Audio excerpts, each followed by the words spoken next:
Welcome back, Brian Schwager here. Your fit tip is focusing on the latissimus muscles and when they're short and tight. So we're going to start out by doing a comparative range of motion test on this client here. And you'll notice the difference between the right arm and the left arm as he brings it up. So there's our range of motion and differences. So one muscle is short and tight, the other is long and weak. And now we start with some myofascial release using the foam roller. I will stress caution. Sometimes I do refer out and have that work done by a qualified massage therapist on our team.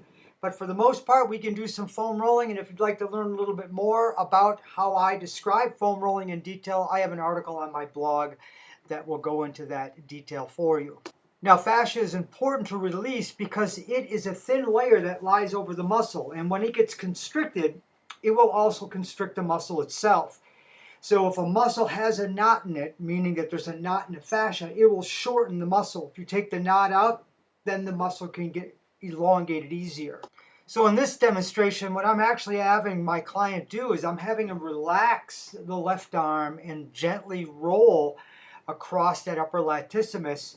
You know, I don't have to lift my hips. I can just drag them across the floor. It all depends on the client and the amount of pressure they can take on that roll. Let's listen in as I explain this to this client. The arm is relaxed. There's not that much distance. Could be an inch, could be an inch and a half. But what I want to stay away from is down here to the floating ribs. If I want to get to the belly of my lat, that's a little bit lower. That's cool. And that's probably as far as I can go before I start running into my armpit. My arm is relaxed, so that the muscle that I'm rolling isn't tight or tense. I'm not trying to stretch it. So here I'll be stretching the lat. Don't want to do that. So we only want to roll the side that is short and tight. Obviously, we don't want to roll the one that's long and weak. So we're going to stick to one side as we correct the pattern. Now this is the active stretch called the quadruped reach and roll. And for this particular client, I'll be explaining how to focus more on her right side as opposed to her left. Don't worry, if you can't sit back, don't worry about that. This hand, the one that's not moving, is the one that's stable. So it doesn't move. Well, I shouldn't say that. You'll see this in a second.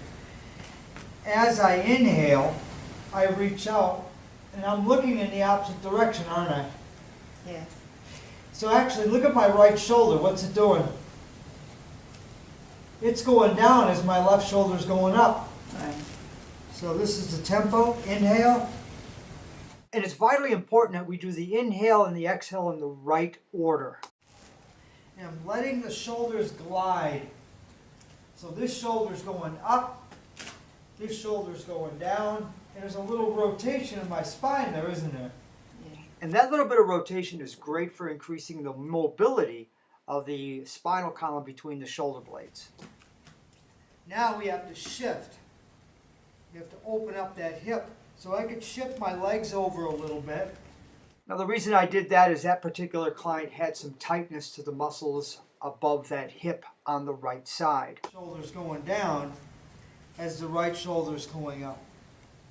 That right shoulder's going up because we're stretching that right lat. All right, program designed with intelligence in mind. Here's the contact information. If you want to learn more, contact us here at the Wellness Movement Center. Have a great day, everybody. Bye for now.